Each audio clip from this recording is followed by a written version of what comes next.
This lesson plan is from the unit on Old Medicine, New Places, and the lesson is titled Medicine in Motion, Native Healing in New Societies. So it's a 90-minute lesson for an 11th grade class, and the subjects focus on U.S. history and geography.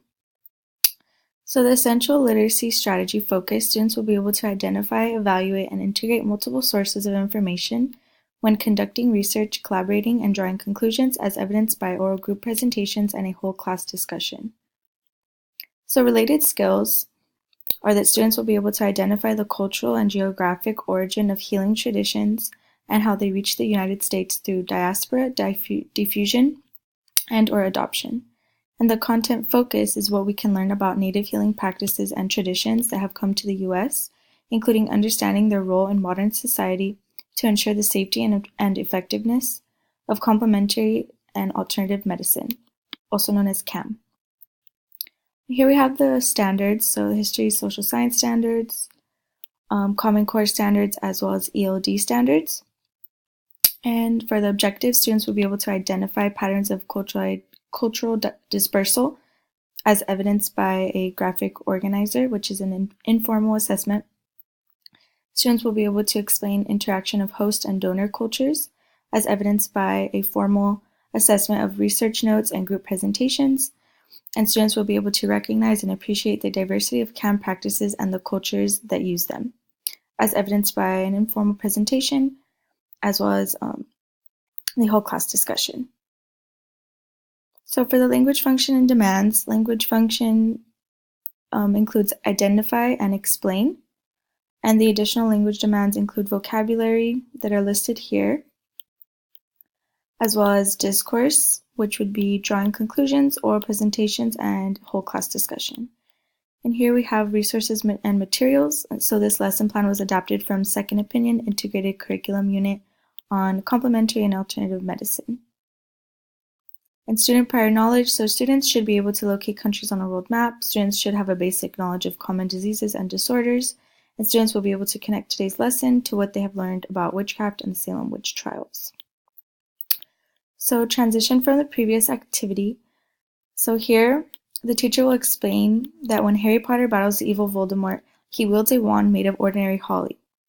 The teacher will show photos or a short video clip of this. Only it turns out that holly isn't so ordinary, even in the non-magical world. For centuries, healers made a tea of its leaves to induce sweating and relieve fever. They also believed that its berries could cure jaundice. Many real plants studied at the wizard school Hogwarts have ancient or modern medicinal uses, and how they came to us is the subject of this lesson. So the hook or purpose for learning, the teacher will pass around willow branches for students to touch and feel them, and continue by explaining that the mandrake is a gnarled, toxic root that helps Harry's teacher reverse a turn to stone spell. And we'll continue to talk about how today eye drops contain a mandrake derivative that temporarily paralyzes eye muscles so the pupil can stay open. We'll go on to explain how Voldemort's wand is made of, as well as its properties, as well as Harry's late mom, Lily, and how she brandished a wand made from willow. And in here is where we will tell students the branches that have been going around the room are willow branches so they can make these connections.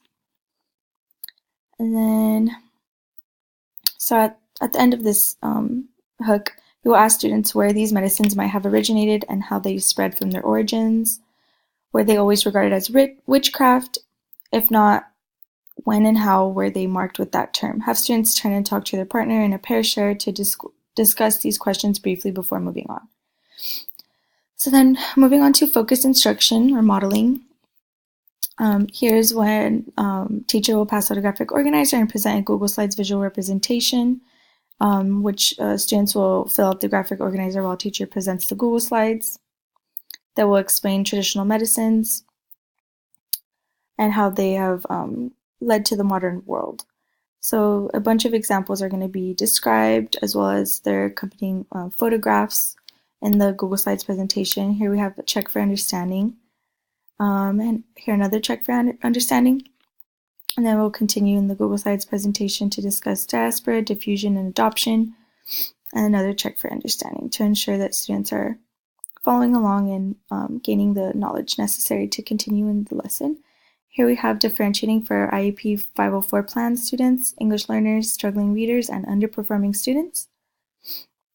As for guided instruction practice, so here, this is when the teacher will model what students will be having to do in their groups.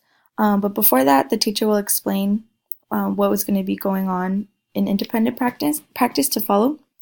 So the students will diagnose and treat a common symptom or set of symptoms from the perspective of a healing tradition that has come to the United States from elsewhere. So students will be presented with a case to diagnose. They will break into groups. So there'll be 5 groups total of 5 to 6 students each, 3 groups of 5 and 2 groups of 6. Each group will research one particular tradition and will also determine how it would cope with one of the 3 cases that will be assigned to each group. So first, the group must identify the cultural and geographic origin of the tradition, describe how it reached the United States, and explain it briefly. And here are some examples of questions that students will research. And secondly, the group must diagnose one case, describe the folk theory that supports their diagnosis, and propose a treatment.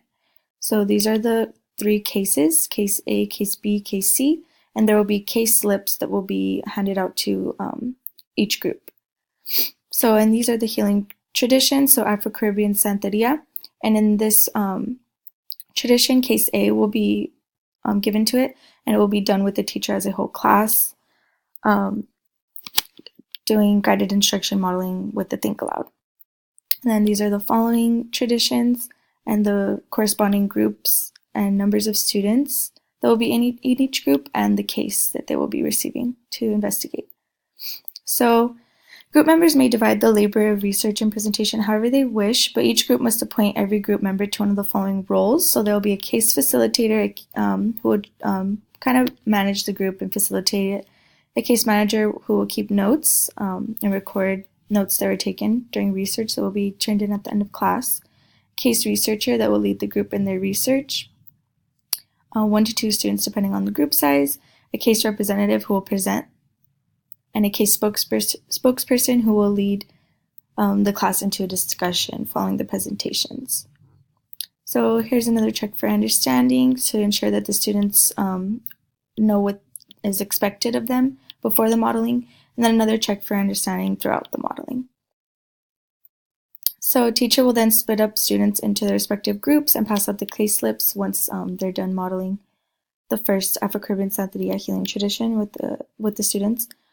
Students have approximately 25 to 30 minutes to appoint group member roles, conduct the research, take notes, and prepare their presentations. And here we have more differentiating and scaffolds for students.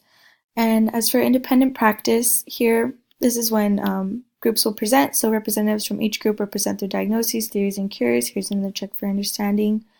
After all 5 group representatives present their findings, students will participate in a whole class discussion. A spokesperson from each group will lead the class in discussion of 3 questions related to the central theme of this unit, which is how can we ensure the safety and effectiveness of complementary and alternative medicine, CAM. So you will also write this essential theme of the unit on the board. Here are the questions that will lead the discussion. And here's more differentiating and scaffolds for independent practice. And a quick closure will remind students that Native or folk medicine traditions do not cover the entire range of CAM, but that they are an important source of them. Explain that healing practices within the traditions overlap due to both common geographic features and similar social organization among the peoples who developed them. So conclude by noting that the interaction between CAM and mainstream medicine will be an important issue for our healthcare system in the 21st century as American society becomes increasingly diverse. And finally, the teacher will collect all materials and student work, including the graphic organizers and group research notes, and remind students of any upcoming assignments and/or tests. Thank you.